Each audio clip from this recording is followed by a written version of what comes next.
sexto ano, tudo bem com vocês? Hoje a teacher veio aqui para falar com vocês sobre um tempo verbal, certo?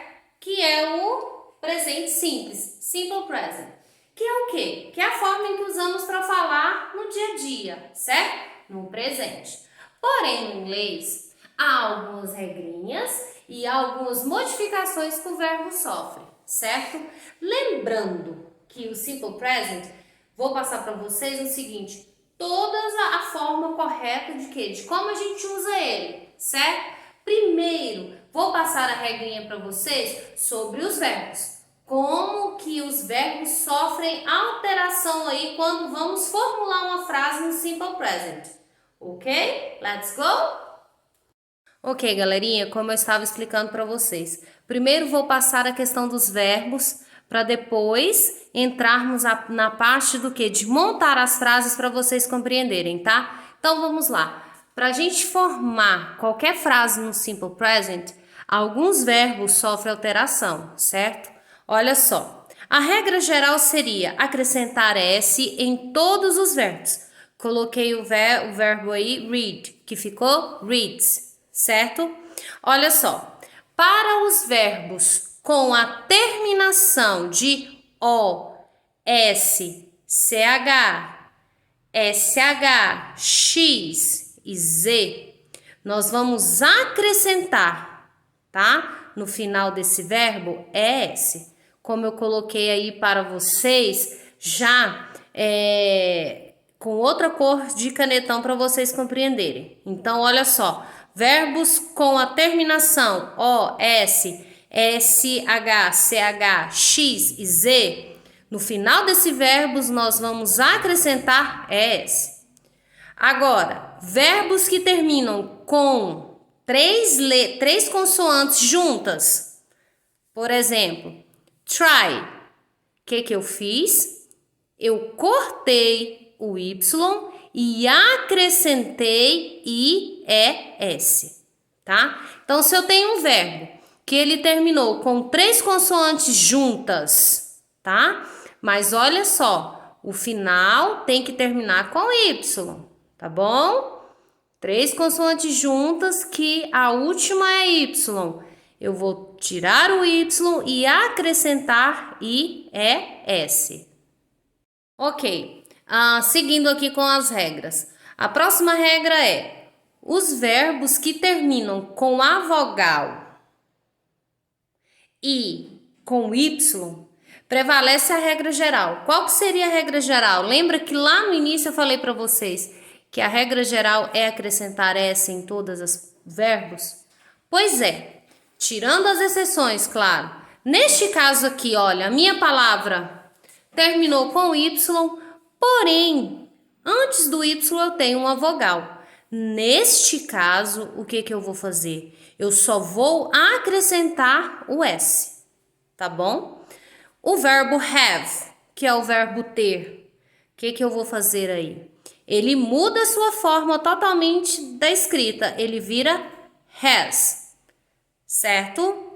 Então, olha, verbos que terminam com vogal e Y, prevalece a regra geral. Todos os verbos que terminam com vogal e o Y, eu só vou acrescentar S, tá? E o verbo have, ele volta para a sua forma normal. Olá, então vamos lá. Olha só. Primeiro eu mostrei para vocês a questão da modificação que o verbo sofre. Agora, aonde esse verbo modificado vai encaixar? Nessa seguinte forma. Aqui nós temos o quê? Os nossos pronomes, certo? Olha só. Vou colocar aqui de outra cor para vocês compreenderem, ó. Eu, você, ele, ela, ele e ela, nós, vocês e eles e elas, certo? Aonde que o verbo sofre essa alteração na frase? Na terceira pessoa do singular, que é he, she, it. Se eu quero falar assim, eu como, I, vou pegar outra caneta para ficar mais claro para vocês compreenderem. I eat, certo? Você come. You eat. Quando eu chego na terceira pessoa do singular, que é he, she e it, é onde o verbo muda. He eats. She eats. It eats. E o restante? Eat, eat.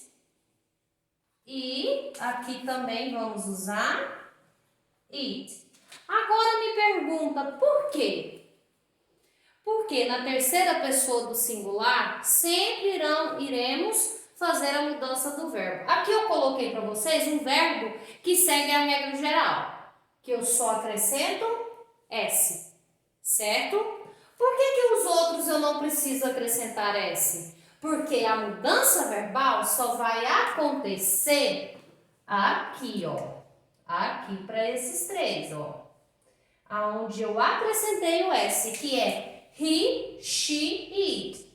Esses três pronomes, em qualquer frase que eles estiverem no presente simples, ele obrigatoriamente vai exigir que os verbos estejam modificados.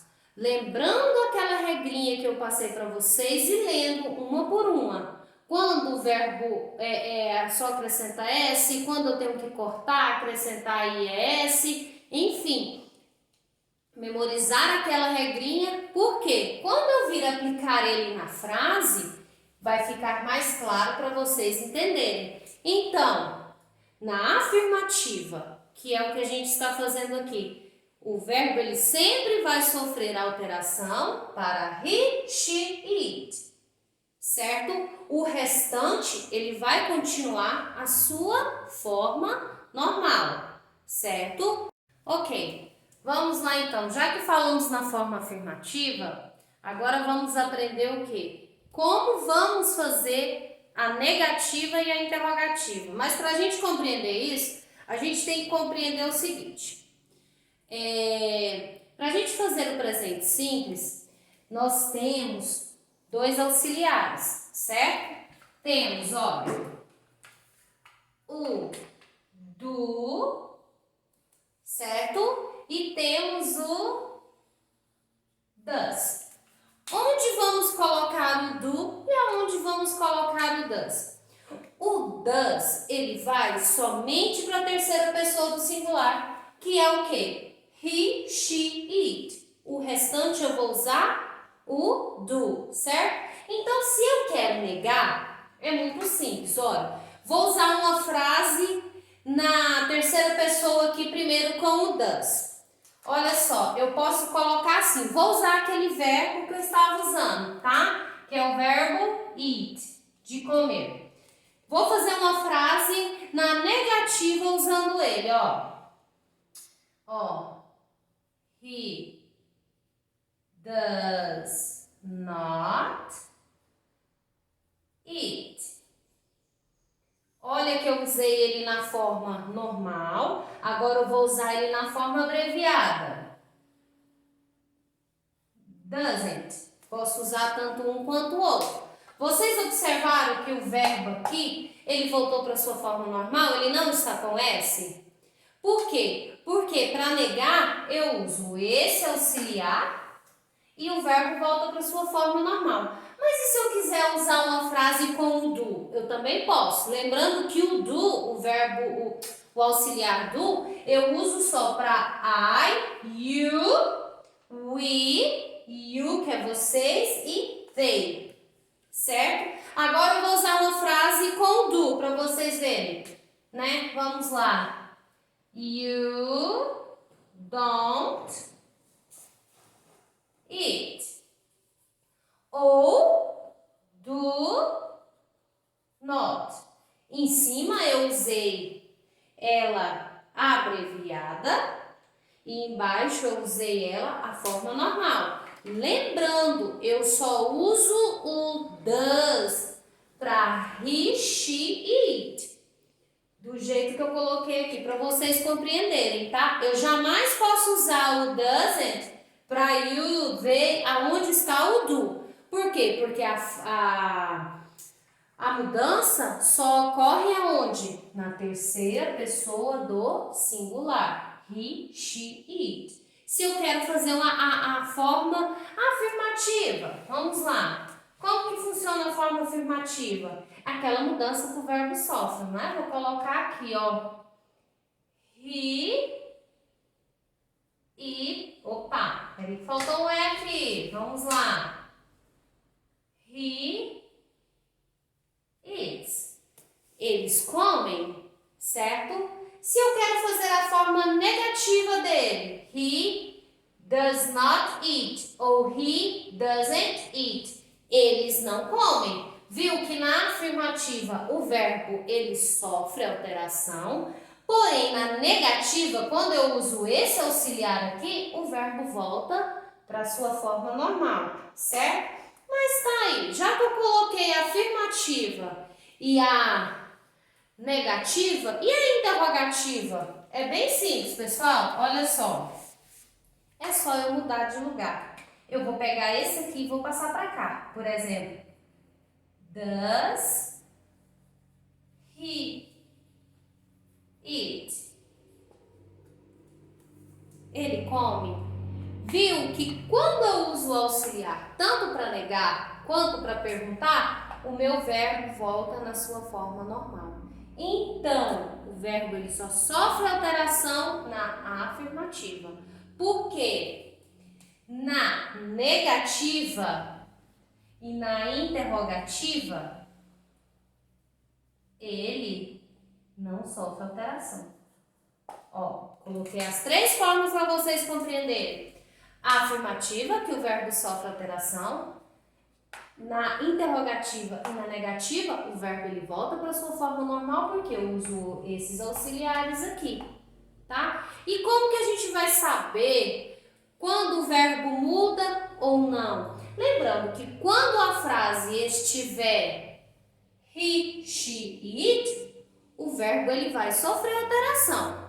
Para I, you, we, you, que é vocês, e they, ele não sofre alteração. Por quê? Porque o auxiliar desses outros é o do. Eu vou usar somente does para esses três aqui, tá?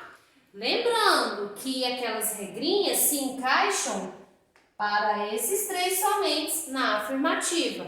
Claro, a gente tem que ficar atentos a quê? Que cada verbo tem a sua particularidade e suas terminações. Então, aquelas regrinhas que a gente estava vendo refere-se às mudanças que o verbo tem que ter nesse sentido aqui, ó, quando eu me refiro à terceira pessoa do singular, certo? Espero que vocês tenham compreendido. Qualquer coisa, o teacher tá aí, tá? Para tirar a dúvida de vocês. See you! Bye, bye!